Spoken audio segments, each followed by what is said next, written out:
Welcome to you all at my YouTube channel study time with SK. Hello, this is Sonali Kumari और आज हम बात करने वाले हैं FST1 के MCQ questions from question number 341 to 360।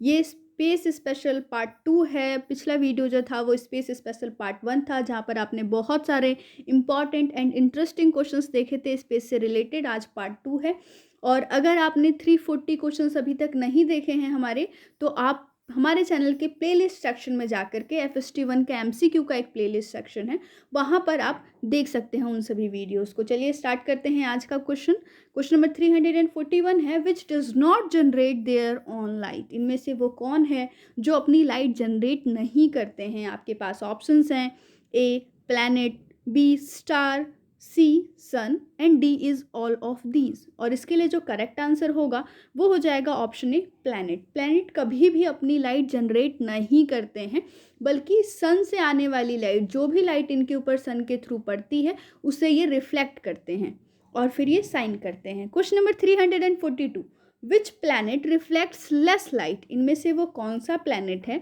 जो कम लाइट को रिफ्लेक्ट करता है। आपके पास ऑप्शंस हैं, A Mercury, B moon, C Saturn and D is Uranus. और इसके लिए जो करेक्ट आंसर होगा वो हो जाएगा ऑप्शन ए मरकरी। मरकरी जो है वो सबसे कम लाइट रिफ्लेक्ट करता है। ऐसा क्यों? क्योंकि मरकरी पे कोई भी एटमॉस्फेयर नहीं है, because Mercury possess no atmosphere. आगे क्वेश्चन नंबर 343। वीडियो अगर पसंद आए तो लाइक ज़रूर करें, अपने फ्रेंड्स के साथ शेयर करें और अगर आप हमारे चैनल पर नए हैं तो चैनल को सब्सक्राइब कर लीजिए, हिट कीजिए बेल का आइकन, ताकि आपको हमारे वीडियोस के रिगार्डिंग सारे नोटिफिकेशंस ऑन टाइम मिलते रहें। Question number 343, which keeps planets revolving on their orbits. क्या है जो प्लैनेट्स को उनके ऑर्बिट्स पे रिवॉल्व करने के लिए बाध्य रखता है। आपके पास ऑप्शंस हैं, A sun's light, B sun's gravity attraction, C sun's nuclear energy and D is sun's spot. और इसके लिए जो करेक्ट आंसर होगा वो हो जाएगा option B sun's gravity attraction. एक चीज़ आप समझ लीजिए कि सन की अगर ग्रेविटी है, सन जब तक बीच में है तभी तक सभी प्लैनेट्स अपने अपने ऑर्बिट्स पे रिवॉल्व कर रहे हैं। जैसे ही आप इमेजिन कीजिए कि आपने सडनली सन को वहाँ से रिमूव कर दिया तो सन की ग्रेविटी ख़त्म हो गई वहाँ से। अब क्या होगा कि सभी प्लैनेट्स जिस भी पोजीशन पे थे, जिस भी जगह पर थे, वहाँ से टेंजेंटली स्केप कर जाएंगे, वहाँ से उड़ जाएंगे। चलिए 344 नंबर का question, on which planet sun rises in west and sets in east. दो डिफरेंट बातें हैं यहाँ पर, ध्यान से देखिए। सन राइज कहाँ पर हो रहा है? वेस्ट में। और सेट कहाँ पर हो रहा है? ईस्ट में। हमारे अर्थ में क्या है कि सन राइज होता है ईस्ट में और सेट होता है वेस्ट में। इस क्वेश्चन में डिफरेंट है कि सन राइज तो हो रहा है इस प्लैनेट पे वेस्ट में और सेट हो रहा है ईस्ट में। ये कौन सा प्लैनेट है? आपके पास ऑप्शंस हैं, A Venus, B Uranus, C both and D is none. और इसके लिए जो करेक्ट आंसर होगा वो हो जाएगा ऑप्शन सी बोथ। ये वेनस और यूरेनस पे ऐसा होता है कि सन राइज होता है वेस्ट में, सेट होता है ईस्ट में। एक और चीज़ आप याद रखिए कि वेनस और यूरेनस दोनों ही क्लॉकवाइज डायरेक्शन में रिवॉल्व होते हैं, क्लॉकवाइज डायरेक्शन में। और बाकी जितने भी प्लैनेट सब बच गए वो सभी एंटी क्लॉकवाइज डायरेक्शन में रिवॉल्व होते हैं। आगे क्वेश्चन नंबर 345, बहुत ही इंपॉर्टेंट और ऐसा क्वेश्चन जो आपने प्राइमरी क्लासेस में भी पढ़ा है। Question number 345, which group of planet called inner slash terrestrial planet.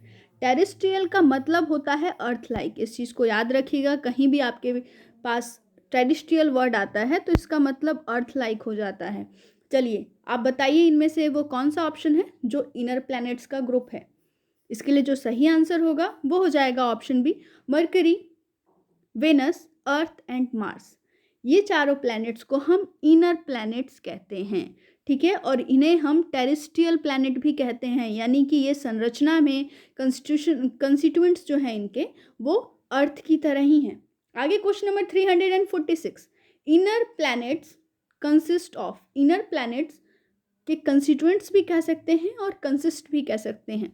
आपके पास ऑप्शंस हैं, A ice and gas, B metals and rocks, C carbon dioxide and methane and D is none. और इसके लिए जो करेक्ट आंसर होगा वो हो जाएगा option B metals and rocks. जो इनर प्लैनेट्स हैं वो मेटल और रॉक के बने होते हैं। जो क्वेश्चन नंबर 345 में हम बात कर रहे थे कि अर्थ लाइक इसकी मीनिंग होती है, तो आपको सभी को पता है कि हमारा अर्थ किससे बना हुआ है, रॉक और मेटल से बना हुआ है। तो यानी कि जितने भी इनर प्लैनेट्स हैं चारों, Mercury, Venus, Earth and Mars, ये चारों बने हुए हैं मेटल और रॉक के। बात करें हम अगर आउटर प्लैनेट्स की, तो आउटर प्लैनेट्स जो होते हैं वो आइस और गैस के बने होते हैं। इस चीज़ को आप याद रखिएगा। चलिए आगे बढ़ते हैं आगे के क्वेश्चंस की तरफ। क्वेश्चन नंबर 347 एक नंबर से रिलेटेड क्वेश्चंस, और आपको पता है कि पिछले 2 एग्जामिनेशंस जो हुए हैं, 2 नहीं 3 एग्जामिनेशंस हो चुके हैं एमसीक्यू बेस्ड आपकी FST1 की, तो इन तीनों में ही नंबर बेस्ड क्वेश्चन कोई ना कोई जरूर पूछा जाता है। 347 नंबर का क्वेश्चन है, mass of the sun is, sun का मास कितना है आपको ये बताना है। आपके पास ऑप्शंस आपकी स्क्रीन पर, और इसके लिए जो करेक्ट आंसर होगा वो हो जाएगा ऑप्शन है 2 × 10⁻33 ग्राम, जो है ये मास है सन का, अप्रॉक्सीमेट मास है ये। एक और चीज़ आप याद रखिए कि जो सन का मास है वो पूरी सोलर सिस्टम का 99.87% है, सन का मास। अब बाकी प्लैनेट्स, कॉमेट्स, एस्टेरॉइड, इन सबको अगर आप हटा दें तो सन का मास टोटलिटी में कितना होगा, 99.87%, और बाकी बची हुई चीज़ों का मास जो होगा वो 0.23% का रह जाएगा। आगे बात करते हैं क्वेश्चन नंबर 348 के बारे में। विच रिकॉग्नाइज्ड फर्स्ट सन्स रोटेशन, सन के रोटेशन को सबसे पहले किसने अनुभव किया था, किसने देखा कि हाँ सन रोटेट करता है। आपके पास ऑप्शंस हैं, A Newton, B Miller, C Copernicus and D is Galileo. और इस क्वेश्चन के लिए जो सही आंसर होगा वो हो जाएगा ऑप्शन डी गैलीलियो। गैलीलियो की एक सबसे अभूतपूर्व आविष्कार अगर हम कहें तो वो टेलीस्कोप है, और टेलीस्कोप के थ्रू ही ये सारी चीज़ें हमारे सामने आ पाई कि जुपिटर के आसपास 4 मून्स जो हैं वो रोटेट होते हैं। पहले 3 दिखे थे गैलीलियो को, इसके बाद एक और दिखा, तो फिर बाकी 4 जो प्लैनेट्स हैं वो गैलीलियो ने खोजे थे जुपिटर के। क्वेश्चन नंबर 349 पे आ जाते हैं अभी। Sun rotates on its axis once in how many days. आपको पता है कि सन भी रोटेट करता है, चूंकि हम रोज सन को देखते हैं, लेकिन कुछ जो इंपॉर्टेंट चीज़ें हैं वो हम यहाँ से जान रहे हैं अभी। तो सन जो है वो अपने एक्सिस पे रोटेट करता है, तो कितने दिन में वो एक बार रोटेट कर जाता है। आपके पास ऑप्शंस हैं यहाँ पर आपकी स्क्रीन पर, 30 डेज, 1 ईयर, 25 डेज, 75 डेज, और इसके लिए जो करेक्ट आंसर होगा वो हो जाएगा ऑप्शन सी, 25 डेज में सन रोटेट करता है अपनी एक्सिस पर। आगे बढ़ते हैं क्वेश्चन नंबर 350 की तरफ। Question number 350, dark patches appear on sun surface, sun के सरफेस पे कुछ डार्क पैचेस अपीयर होते हैं, उन पैचेस को आप क्या कहते हैं। आपके पास ऑप्शंस हैं यहाँ पर, sun spots, B sun's flares, C photosphere and D is none, और इसके लिए जो करेक्ट आंसर होगा वो हो जाएगा ऑप्शन ए सन स्पॉट्स। आगे बात करेंगे question number 351, the number of sun spots increases और decreases in how many years. Sun spots के जो नंबर हैं वो इंक्रीज डिक्रीज होते रहते हैं, क्योंकि अभी आपको पता लगा है कि सन अपने एक्सिस पे रोटेट करता है, रिवॉल्व करता है, तो इस वजह से जो पैचेस हैं, जो स्पॉट्स हैं, वो इंक्रीज और डिक्रीज होंगे। आपको बताना है कि अब ये कितने सालों में होता है। आपके पास ऑप्शंस हैं यहाँ पर, और इसके लिए जो करेक्ट आंसर होगा वो हो जाएगा option C, 11 years. In every 11 years जो नंबर ऑफ स्पॉट्स हैं, सन स्पॉट्स जो हैं, वो इंक्रीज और डिक्रीज होते हैं। Question number 352, layer that form the visible surface of sun, एक ऐसा लेयर जो विजिबल सरफेस बनाता है सन का। इस चीज़ को आप याद रखिएगा, हम यहाँ पर विजिबल सरफेस की बात कर रहे हैं, हम लेयर की बात, किसी भी लेयर की बात नहीं कर रहे जो उसका वास्तविक लेयर है, हम बात करें विजिबल सरफेस का, जो हमें दिखाई देता है लाइट के कारण, वो लेयर होता है फोटोस्फेयर। इस चीज़ को आप याद रखिएगा कि फोटोस्फेयर वो लेयर है सन का जो विजिबल होता है उसकी लाइट के कारण, वो सरफेस है फोटोस्फेयर। आगे बढ़ेंगे हम क्वेश्चन नंबर 353 की तरफ। Sun energy is produced through, sun की एनर्जी किसके थ्रू प्रोड्यूस होती है। यहाँ पर आपके सामने ऑप्शंस हैं, और इसके लिए जो करेक्ट आंसर होगा वो हो जाएगा ऑप्शन डी, न्यूक्लियर रिएक्शन। आगे बढ़ते हैं क्वेश्चन नंबर 354 की तरफ। The outermost layer of the sun's atmosphere, sun के एटमोसफियर का आउटर मोस्ट लेयर यहाँ पर पूछा जा रहा है। लेकिन वहाँ पर पीछे जब आप क्वेश्चंस देख रहे थे क्वेश्चन नंबर 352 में, वहाँ पर हम कह रहे थे कि layer that form the visible surface of sun, visible surface जिसका टेम्परेचर 6000 डिग्री सेल्सियस होता है। फोटोस्फेयर का अगर आपको टेम्परेचर भी पूछ ले तो उसका जो टेम्परेचर होता है वो 6000 डिग्री सेल्सियस होता है। यहाँ पर हम आउटर मोस्ट लेयर की बात करें सन के एटमोसफेयर का, आपके पास ऑप्शंस हैं, A sun spots, B sun flares, C photosphere and D is corona. और इसके लिए जो करेक्ट आंसर होगा वो हो जाएगा ऑप्शन डी कोरोना। कोरोना वो लेयर है जो हमें तब दिखाई देता है जब टोटल इक्लिप्स लगता है सोलर पे, सन पे जब टोटल इक्लिप्स लग जाता है, ग्रहण, तब हमें कोरोना जो है वो सरफेस दिखाई देता है, आउटर लेयर दिखाई देती है सन के एटमॉस्फेयर की। आगे बात करेंगे question number 355, rapidly moving streams of charge particle from sun's atmosphere and travel across the solar system.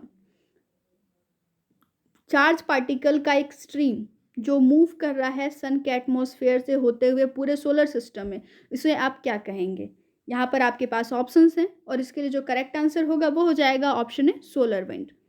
Question number 356 है नियरेस्ट प्लैनेट टू सन, सन का नियरेस्ट प्लैनेट कौन सा है? आपके पास ऑप्शन है, A Venus, B Mercury, C Saturn and D is Neptune. और इसके लिए जो करेक्ट आंसर होगा वो हो जाएगा ऑप्शन बी मरकरी। बहुत ही ईजी क्वेश्चन है ये। Question number 357, which planet possess no atmosphere, कौन सा प्लैनेट है जिसपे बिल्कुल भी एटमॉस्फेयर नहीं है? अभी हमने पीछे बात किया था इस क्वेश्चन के बारे में, ऑप्शन बी मरकरी करेक्ट हो जाएगा। क्वेश्चन नंबर 358 है आवर नियरेस्ट प्लैनेटरी नेबर, हमारा यानी कि अर्थ का नियरेस्ट प्लैनेटरी नेबर कौन सा है? आपके पास ऑप्शंस हैं, A Venus, B Mars, C Saturn and D is Neptune. और इसके लिए जो करेक्ट आंसर होगा वो हो जाएगा ऑप्शन है वेनस। वेनस पृथ्वी का नियरेस्ट प्लेनेटरी नेबर है। वेनस के बाद मार्स जो है वो हमारा करीब का पड़ोसी है। सबसे पहले पड़ोसी कौन है? वेनस है, इसके बाद मार्स है। इस चीज़ को आप याद रखिएगा, कहीं गलती से मार्स पे टिक मत कर लेना।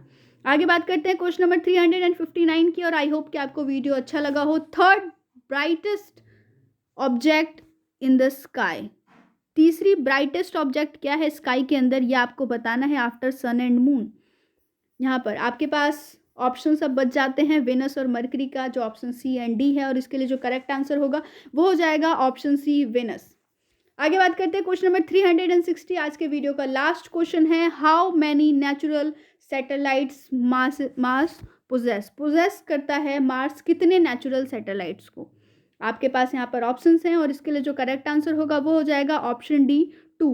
2 सैटेलाइट हैं नेचुरल सैटेलाइट जो मार्स पे हैं, एक फोर्ब्स है जिसका नाम फियर होता है, फियर हिंदी में कहते हैं, और एक डेमोस है जिसकी मीनिंग टेरर होती है। फोर्ब्स जो है वो मार्स का बड़ा सैटेलाइट है जिसका डायमीटर जो है 27 किलोमीटर का है। वहीं पर अगर आप डेमोस की बात करें तो उसका डायमीटर 14 किलोमीटर का है जिसकी मीनिंग टेरर होती है। तो ये तो था आज का वीडियो जहां पर आपने स्पेस पार्ट 2 कवर किया। नेक्स्ट जो वीडियो होगा वो स्पेस स्पेशल पार्ट 3 होगा। तब तक के लिए स्टे ट्यून। जय हिंद, जय भारत।